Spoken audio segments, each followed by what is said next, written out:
Tah baraya hayu ayeuna mah rencangan de abi ngaberesan balanjaan anu saeutik cek netizen oge.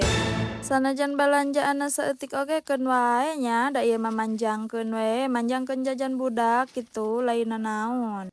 Da hayang balanja loba ge ari modalna eueuh mah dek ti mana atuh nya bae we balanja saeutik oge. Da ayeuna lamun mikiran wae omongan netizen mah da moal aya beresna, moal aya puasna ngaranna jelema mah pasti we urang teh posting itu dihujat, posting ieu dihujat, nya urang kudu siap mental. Da emang bener ieu teh balanjaanna teh saeutik, da tara diloba-loba abi mah mun balanja, nya kunaon atuh teu diloba-loba teh, ku eueuh modal dah kahayang mah loba ieu teh sagala dibeli, sagala dieusikeun di warung teh. Tapi da ari modalna terkendala mah rek kumaha deui nya geus we samahina nu penting mah make modal sorangan teu nganjuk ka batur kitu. Ceuk kolot oge tama jajan ka batur we cenah budak. Da emang bener eta teh nya ayeuna jajan ka batur mah kudu mawa duit, dinu sorangan mah kan tinggal nyokot da geus dibalanjakeun duitna. Leuheung-leuheung urang teh mun keur nyekel duit, kadang-kadang kan urang teh nyekel tarang gitu. Kaayaan hirup di kampung mah dan teu jiga di kota, ari di kota mah kudu nyekel duit wae ulah nyekel tarang, da di kota mah sagala oge meuli, ari di kampung mah hayang daun sampeu wae mah tinggal menta ka tatangga loba.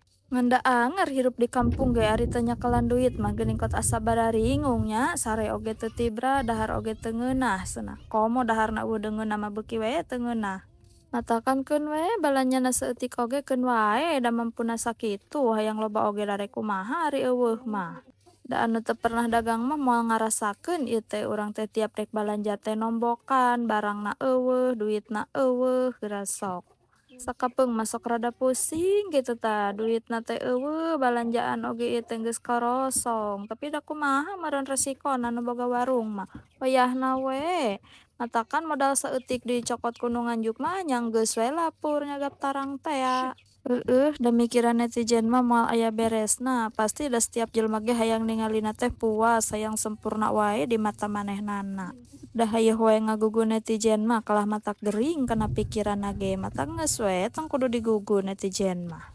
Emangnya eta ge sok jadi pikiran omongan netizen teh, tapi keun wae lah ngaranna oge da media sosial geus rek kumaha deui ayeuna mah. Da geus resikona dihujat mah nya, matak sing kuat we mentalna ku ayeuna mah. Tah sakitu heula we baceo ayeuna mah, hayeuh we baceo mah da cape nya urang teh hatur nuhun, bye bye.